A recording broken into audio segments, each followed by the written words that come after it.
हाय गाती को चिलका मेना पेया आसिंग दोयदा मौज की मेना पेया पसे और मौज की तहन तबुन पे तीन अबू मिट्टे मोटिवेशन इन लोड़े तबुना मौजते आजम तबुन पे अगर अबू विद्यार्थी बुन नेले कान खान बोले अबूरन आयु बाबा को पढ़ाव चे बुन खान मी समय तो मौज तबुन पढ़ा बुया चिदा से अबू नुआ गरीबी बुन मेटाव खान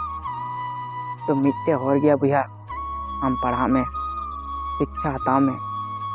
और आयु बाबा बुन नेले कान खान नुआ बुन हुदिसा कि मी बेला दक्का बाबुन अंटा रहो गिद्रा बुन अकिल को ताबुना चिदा से गरीबी तो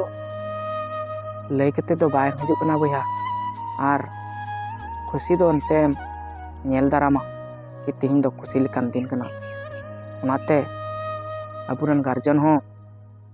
गो बाबा ठेन खन आस मेना गिद्रा मौज तबुन पढ़ा चुको ताबुना और अबुरन बुया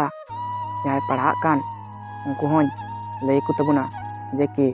गो बाबा मौज तको पैसा को माबुन कना पढ़ा चे बना को मौज ते पढ़ा तबुन पे।